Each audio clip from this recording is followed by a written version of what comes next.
Hey guys, Lee from Overbite Gaming here, and today we are reviewing Resident Evil 3 Remake.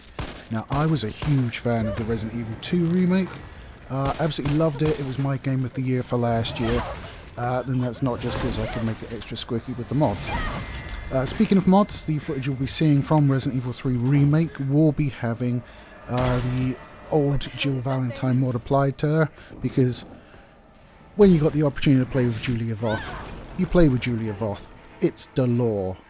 And that's all I've got to say about that. So I've only captured some of the sort of early game footage, and I did it on assisted mode, as you'll recognise from the assault rifle, just because I didn't want any hiccups during my recording. I didn't want to think about it too much either.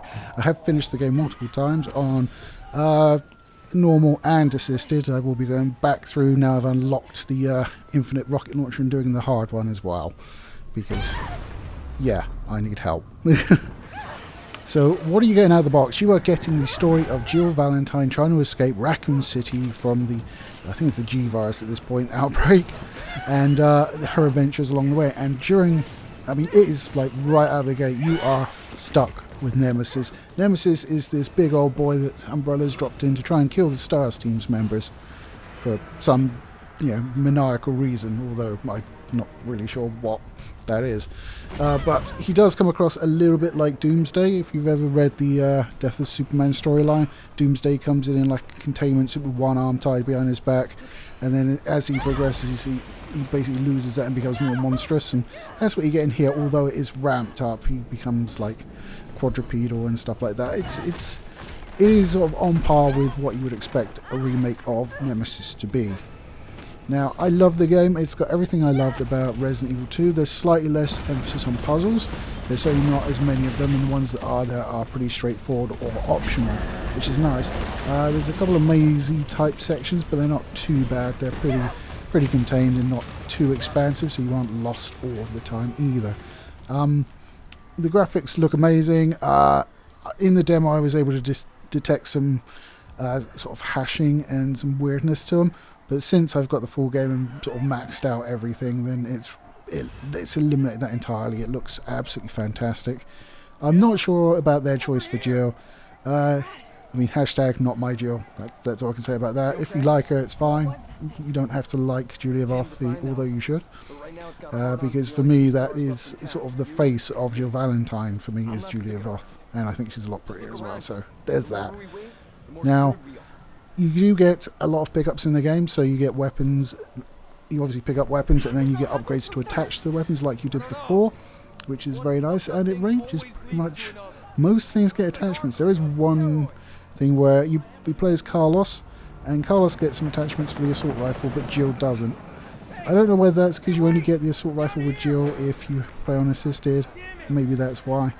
But that's a little bit annoying when you have like the extra bits with Carlos and then you switch back to playing with Jill and you don't get them. But by the end of the game, you could be rocking like a Magnum that's got a barrel extender on it and stuff, and you're just, you're doing a lot of damage, and that's increased as well because once you finish the game, you unlock the store.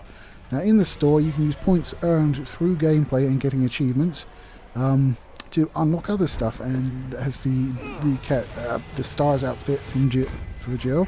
Which you can see in the footage. That was an unlockable that I unlocked.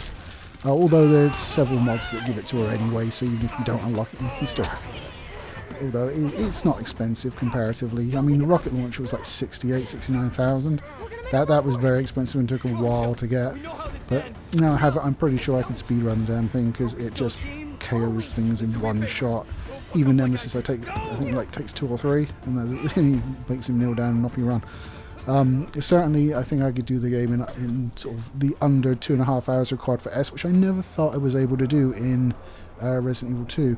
Now, this leads me into the most contentious thing about this, and that is the length of the game. My very first playthrough, I finished it in just under 6 hours. Now, I'm okay with that. I'm not too salty, but after coming out of Resident Evil 2, when you had the two characters you go through as, and both had sort of alternate paths. I mean, it used a lot of the same assets, obviously, but it did mean that if you wanted 100% of the game, you had to go through it like all 4 ways, and then you had the multiple difficulty levels you use to like spice it up as well.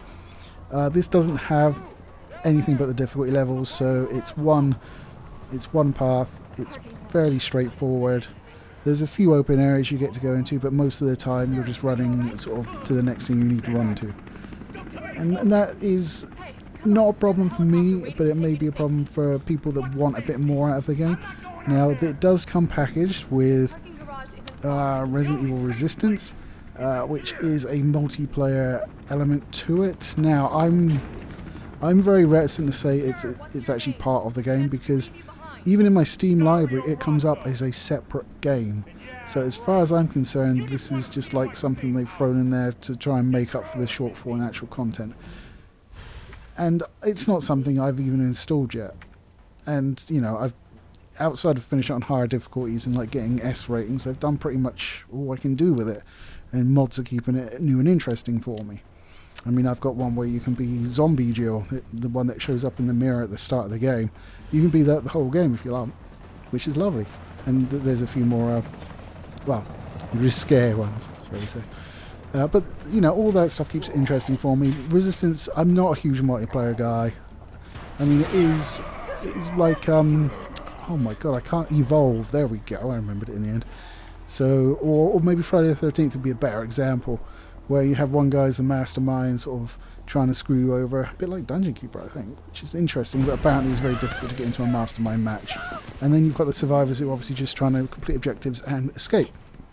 Now, it holds no interest for me whatsoever, so I don't really look at it as part of the package, because, as I said, it turns up as a separate game in my Steam library, and it's not something I would have bought.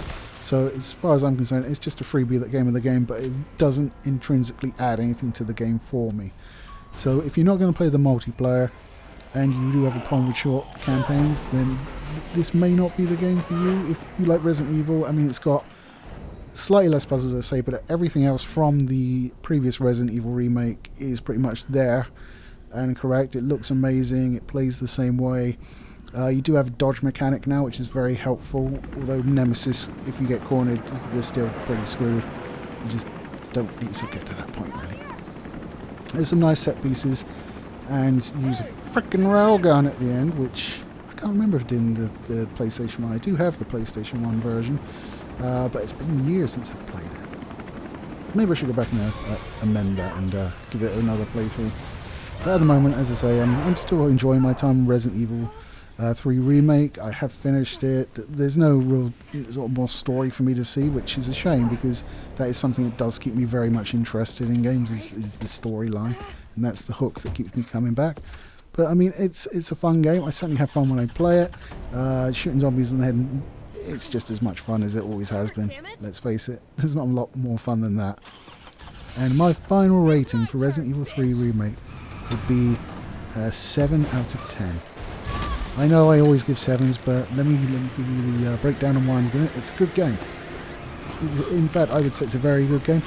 However, although it's got a short campaign, I would have liked to have seen more. I mean, especially when they've taken stuff out from the original, like the live choices, where you can make sort of, well, do I stay and fight the Nemesis, or do I go into the police station? Those sort of choices have been removed. You know, leaving those in might have given you maybe an extra hour. And sort of when you're reaching 7 or 8 hours for your first playthrough, that's a lot more acceptable in my opinion. I mean, my second playthrough, I finished it in just under 3 hours. So if you know what you're doing, it don't take long to finish. And I think you're going to get some insane speed runs of it. I mean, I've seen one of Resident Evil 2 that was, I think, like 2 hours and a bit, and I was just like, Jesus Christ, I couldn't even fathom how they did that. That was ridiculous.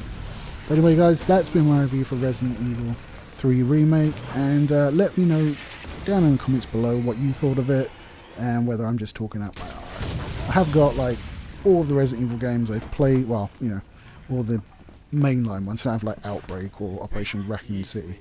I think Operation Raccoon City was terrible. I remember that one correctly. I did play it, but I didn't ever buy it. I just played for alternate means, and was like, nope, not buying that. So, useful. Anyway, guys, we release videos Wednesdays and Saturdays. We are trying to keep up the tempo, what with the outbreak going on, but at the moment, we're not being able to shoot together. I'm trying to actually get a webcam. I'm looking at one Well, a couple, but like everywhere is out of stock. Logitech have actually said they're aware of it and will solve it in 4 to 5 weeks. You know, in 4 or 5 weeks, it might not be a concern anymore. So I guess we'll have to keep an eye out. I am checking on various websites. I mean, I'm not just like sticking on Amazon, which is my go-to place because I am a Prime member. But yeah, it's just a nightmare trying to find a decent webcam. You want a cheap one for 20 quid? Yeah, probably get you one of those, not a problem. Or you want one for like 800 quid? Yeah, no problem. You want one for about £100? Yeah, slightly more difficult. Anyway, guys, I'll leave it there. You stay safe, stay indoors if you can. If you can't, God bless you. You're doing the nation proud. Take it easy, guys.